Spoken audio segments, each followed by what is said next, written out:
I have no doubt that Hillary is going to laugh quite a bit tonight, sometimes even at an appropriate moment.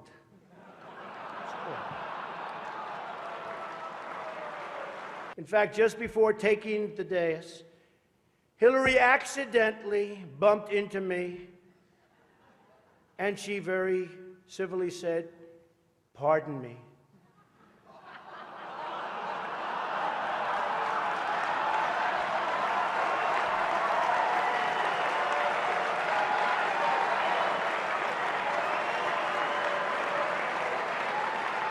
And I very politely replied, "Let me talk to you about that after I get into office."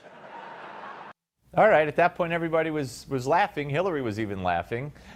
Joining me on the panel tonight, we welcome in Noah Rothman, assistant online editor for Commentary Magazine, and C. Edmund Wright, columnist at Breitbart and the American Thinker, and author of WTF, How Karl Rove and the Establishment Lost Again. Gentlemen, welcome to both of you. Let me start with you, Noah.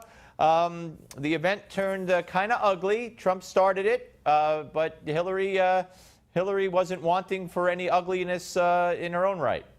Sure. Yeah, I mean, the spirit of this event is, it's not really a roast. It's supposed to be self-deprecating. You're supposed to go up there and kind of make fun of yourself. And both of these candidates really trained a lot of their fire on each other. And it was, as those clips indicated, it was very much a roast-like atmosphere. Trump had one pretty good self-deprecating joke that was more of a jab at his wife. And I'm going to massacre it by doing it in injustice, but it was very funny.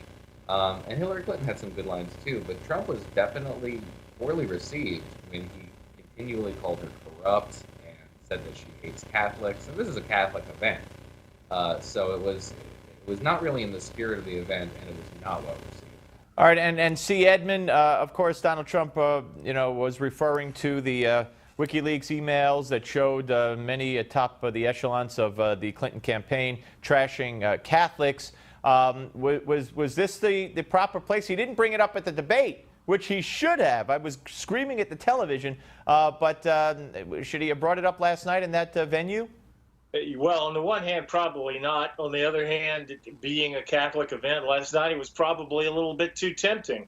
But, you know, the two most hated candidates in the history of our republic, leave it to them to screw up, the tenor of this dinner. I mean, even John McCain, maybe the least humorous person on the planet, was pretty funny in 2008 at this event. So, you know, Steve, it could be that we've just gotten past the ability to have an event like this.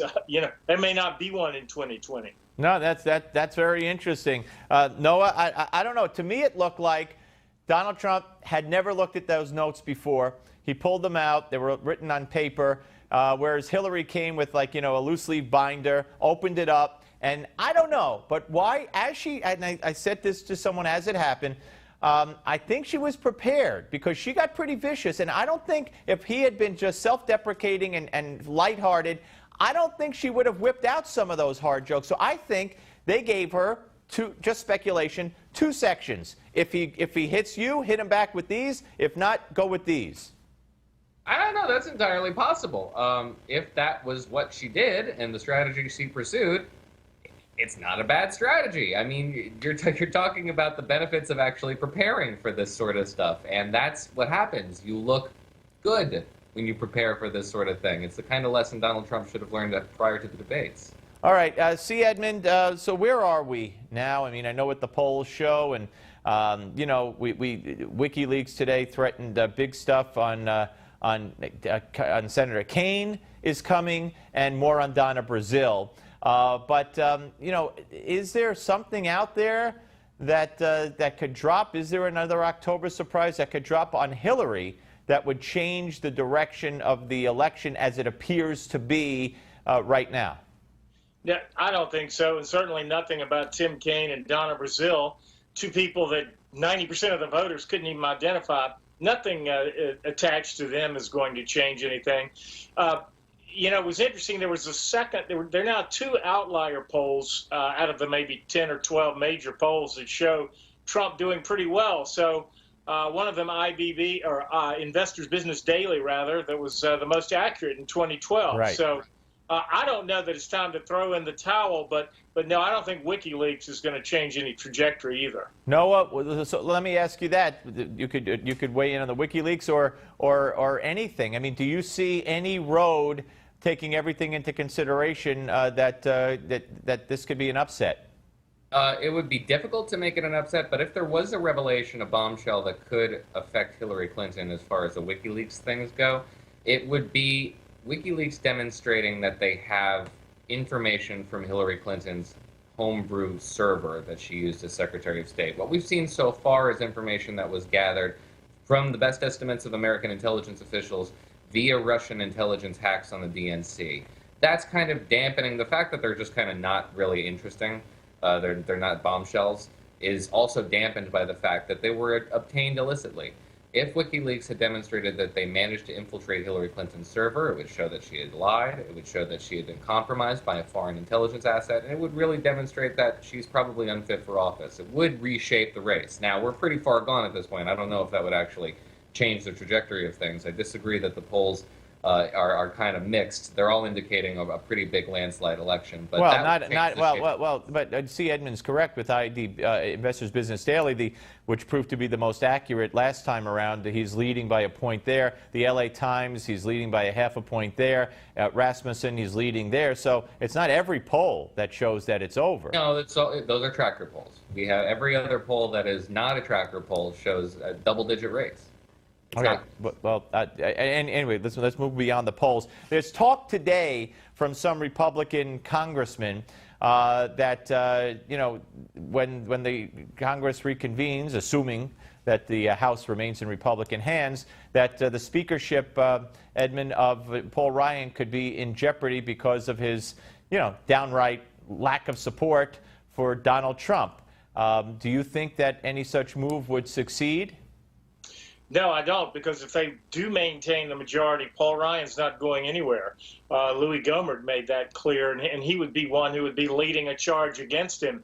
There's just not the numbers there in the House Freedom Caucus or Tea Party Caucus or whatever to make that happen. But the other, what Paul Ryan is doing is not that different than what the Republicans did in '96 after the third debate, when Bob Dole was down 8 points or so. They just said, look, we're going to focus on keeping our majorities in Congress, and that's what they should do. Now, I agree, Paul Ryan let that go public, and that was a mistake. But the strategy is fine. I'm really sick and tired, Steve, as someone who will vote for Trump. I'm sick and tired of the Trump camp and his media surrogates insisting that we worship him and love on him and never say he makes a mistake. I'm really getting tired of that. Well, the Democrats do that with their candidates, whether it's right or wrong. Noah, final word here on Ryan and what C. Edmund just said. Yeah, C. Edmund's absolutely right. The difference is that Bob Dole was perfectly fine with that situation when they had to abandon ship. He had a relationship with Denny Hastert. There's no relationship with Paul Ryan and Donald Trump, and there's a lot of friction there. Whether or not there'll be a leadership race is something I'm really looking forward to see what the friction is like after this election. Right. But again, Paul Ryan didn't want the job. There's no other takers. All right. Noah, C. Edmund, great to talk to both of you. Thank you very much. Have a great weekend. All right, folks, more on that Catholic issue, the email issue, and the dinner last night.